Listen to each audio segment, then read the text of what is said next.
Namo tassa bhagavato arahato samma sambuddhassa. Homage to the Buddha, the blessed, noble, and fully self-awakened one. So this evening, I thought we'd tackle what's known as the four great elements. Actually, that's translating Mahabhuta, and Bhuta means being, so it should be properly translated as the four great beings. And this goes back to an earlier time. Well, it would have been believed in by people during the Buddha's time, maybe even today, who knows, that gods, of course, governed the universe. So, for instance, Agni, the fire god, he was the sun, but he actually governed the sun, governed the heat coming from the sun. So to appease him, if it got too hot, you'd have to do some rituals and do a bit of a few hymns. You have to chant a few hymns. And he was only second under Indra, who was in charge of all the gods, a bit like the Greek Zeus. But by the time the Buddha came along, they just become ordinary elements. And they are earth, water, fire, and oops, I've lost my document. There we go. And here we are. Dismiss. And they become just elements, just ordinary things that we can directly experience. Now, the great thing about these four elements is that they are self-produced. They cannot be reduced towards anything else. They're not derived from everything. So when we're experiencing these four great elements, earth, fire, water, and air, we're right at the base of our experience of life, our sensual experience of life, both outwardly and inwardly. And one of our aims in meditation is to get down to this level of insight, which we'll talk about in a bit. So what are these? What do they refer to? Okay, so now there's a discourse in the Middle End saying number 28, given by Sariputta, not by the Buddha. Sariputta, remember, was called the general of the Dharma by the Buddha because he was second only to understanding the Dharma itself. So he's understood to have really grasped the truth of things. And this is what it says. So earth element represents solidity, structure. Now this, it's interesting because I read a physicist who was saying that there was no such thing as space, but that matter or subatomic energy created it. Space came because matter itself had arrived. So it wasn't a case of matter going into an empty place that we call space. The space was being created by matter itself. And there's a hint of that in the Buddha's teachings, but it's not, it is only a hint, and it just might be me. So it includes hardness, but it also softness, and it's associated with form, occupies space. Okay, so this is what it includes in the body.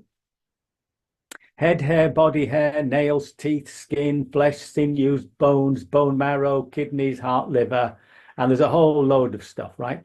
But the important thing is that this is internal, pertaining to an individual. And then Sariputta makes this statement. This is called the interior earth element. The interior earth element and the exterior earth element are just the earth element. So in other words, you can't get beyond that. So it's a bit like, for instance, in physics, once we're down to subatomic energy and particles, that's it. You can't get beneath that. That's what everything is made of, we could say. Okay, so the same happens with water element. So the water element is what is cohesive, fluidity, elasticity, yeah, that sort of feeling about things. And it's liquid in the body, of course. So he says the water element may be interior or exterior. And what is the interior water element? Anything that is water, watery, and appropriated, that's internal, pertaining to an individual. It includes bile, phlegm, pus, blood, sweat, fat, tears, and all the rest of it. So it's not as though we're short of the water element in the body. In fact, I think we're mostly water. So then again, it finishes with that phrase. This is called the interior water element. The interior water element and the exterior water element are just the water element. So then he talks about fire. So this is, of course, warmth, the metabolic processes, and it also means the process of aging. So that's interesting. So the fire element may be interior or exterior. And what is the interior fire element? Anything that's fire or fiery and appropriated, that's internal, pertaining to an individual. This includes that which warms, that which ages, that which heats you up when feverish, that which properly digests food and drink, and anything else that is fiery, and appropriated, that's internal, pertaining to an individual. This is called the interior fire element. The interior fire element and the exterior fire element are just the fire element. And the final one is, of course, air, sometimes translated as wind. It's to do with movement, and it's opposite of being still. And what is the air element? The air element may be interior or exterior. And what is the interior air element? Anything that is air or wind, yeah, and appropriated, that's internal, pertaining to an individual. This includes winds that go up and down, winds in the belly or the bowels, winds that flow through the limbs, in breath and out breath. Now, that winds that flow through the limbs, I think that's referring to prana, right? The energy that's within the body. And so the winds include both literal gas and movements of energy. This is called the interior air element. The interior air element and the exterior air element are just the air element. Okay. Now, now at the end of all those four elements, there's a refrain, and I've left it out because it's an important little bit to understand. Because this is why we are investigating the four elements. This should be truly seen with right understanding like this. This is not mine, I am not this, and this is not myself. When you truly see with right understanding, when you truly see this with right understanding, you reject the air element, detaching awareness from the air element. Okay? So in other words, when we're actually experiencing this, there's a moment of reflection where we can say to ourselves, well, look, that is not me, it's not mine, and it's not myself. And in so doing, we're sort of separating what it is that's actually thinking that's actually saying that. And that's, of course, your intuitive awareness. And although Sariputta doesn't mention it here, it's at that level that you can see impermanence. You can see the changing nature of things much more easily. We'll come to that again in a little bit. So we can see now why they're used as meditation objects. In order to get down to that level of experience, you've got to focus in on it. So it's very good for getting the mind to be very still and focused. And of course, what's driving it is your interest. Remember that the whole process of investigation is the process of liberation. Right? We're not taking anything on faith. We don't have to believe anything. And that, in fact, will be a hindrance, because everything that the Buddha is putting to us is to be investigated. Okay. So it helps with the concentration, yeah? And what we're trying to understand, apart from that, is how we construct the world. And we'll come to that a little bit more down the line. Okay. And in that way, we're developing this insight, right? The insight of Vipassana. So it's a process of seeing things as they are. So if we take an example now, if we take an example, an easy one, say, of pain or discomfort. So as soon as that feeling of pain arises and we become aware of it, the first port of call, remember, is to see how we're reacting to it. So we want to move, we want to get rid of it. So that's the first thing.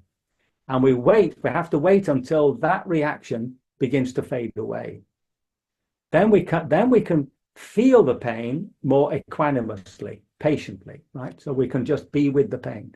And our noting word, our reflection on it is that this is pain. And we can still do the same thing. We can say, this is not me, not mine, not myself. You can actually say things like that to yourself, yeah? And then once that's very clear to you and it's distanced from the awareness, like it's a real object, that's when you can plunge into the object, right? So this is a phrase that my teacher Sayadaw U Pandita would often say. And it actually is trying to express what the Buddha says in the discourse on how to establish right awareness. He uses a form which translates as to feel feelings in feelings. That's what he says, right? To feel the body in the body. It's as though he was having problems getting across to people, to his students, that you have to get into things. You have to sink into the object. So here you are, you see the pain. So you then sink into that pain with the intention of seeing what it's made of. In other words, you're deconstructing that experience. And what we discovered, of course, is things like heat, pressure, and so on. Little different words will come to mind. And when that's clear and distanced, and it's quite clearly an object, you can always say to yourself, look, that's not me, not mine, and not myself. Okay?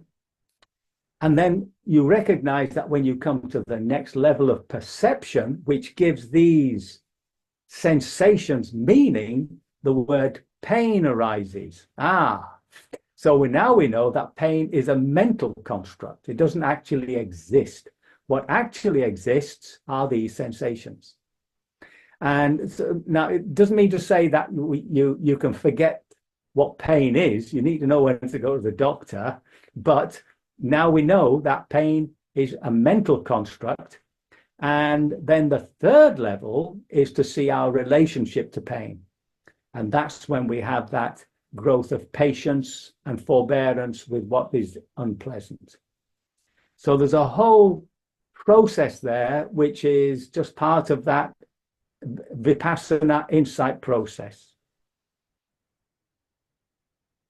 So, yes, and just finally, in daily life, you can always bring it to mind. It's very simple. You're sitting at a table, you pick up your knife and fork or a spoon, and just for the moment there, just recognize that there's a feeling of the steel, you know, the sense of maybe coldness. There might be the cutlery might be cold, or you might sense the hardness of it.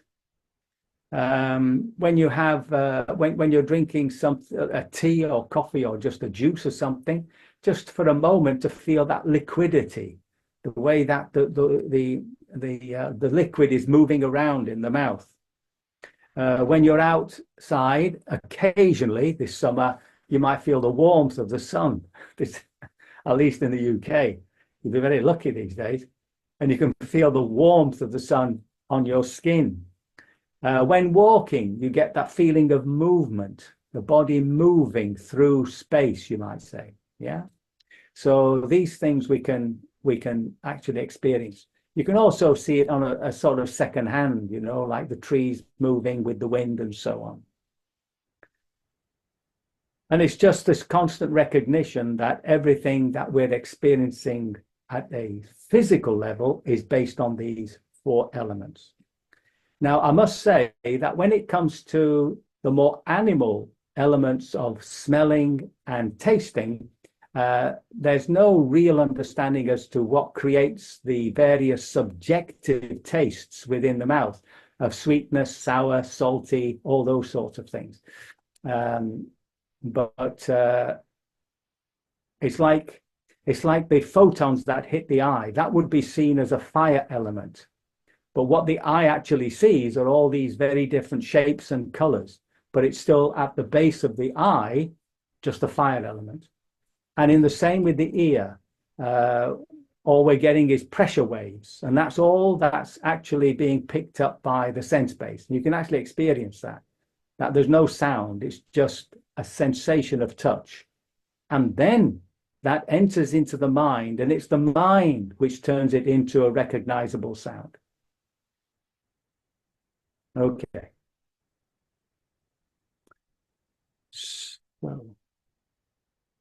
So okay, we're going to do a little exercise, right? And then we'll sit for a while.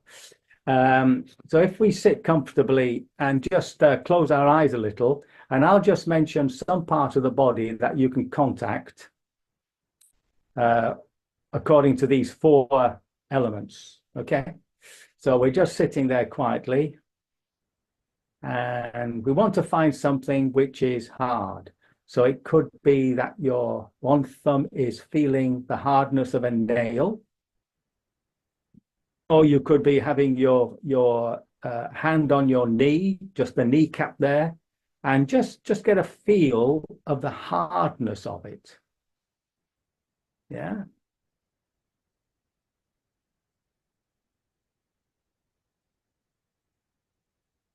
Now, at this point, we can just say to ourselves, well, you see, that's not me, it's not mine, and it's not myself. Now, the hardness you're feeling, I suppose it's better in the knee, really, is to, if you can, is to feel it on the bone or in the bone, not in the finger itself. That's a bit difficult.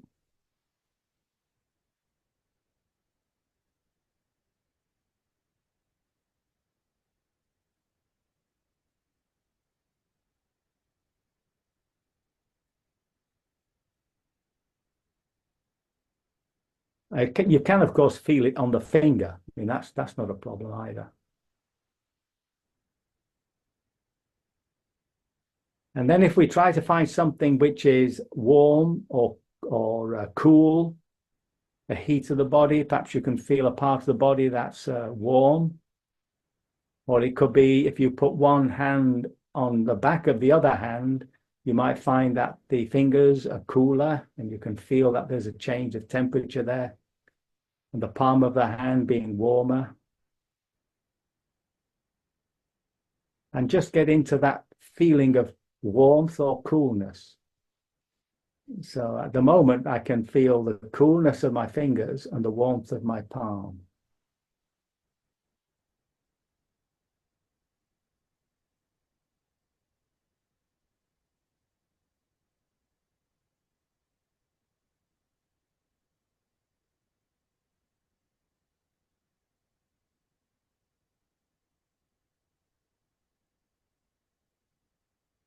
And I can also feel how the energy is moving. The palm feels cooler and the fingers are beginning to feel warmer.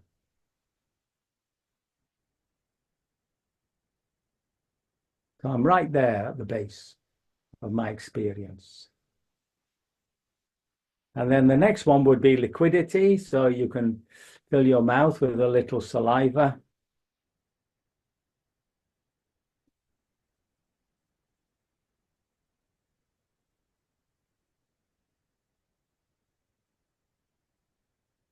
There's also, you can squeeze a muscle of your thigh or your biceps or whatever, or a muscle in the hand, the muscle at the thumb. And just as you press it, you can feel its sort of squeeziness.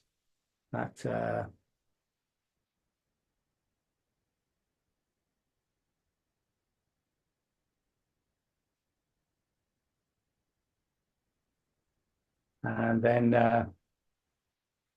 finally, there's movement. So we can make that very simple by just lifting your hand and placing it back onto your knee. Or observing the falling and rising of the breath in the body, the chest, the stomach, or the abdomen.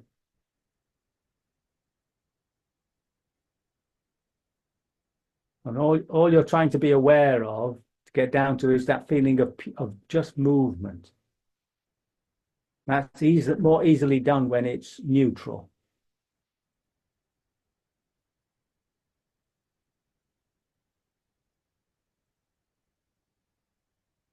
And again, you can say to yourself, this is not me, not mine, and not myself.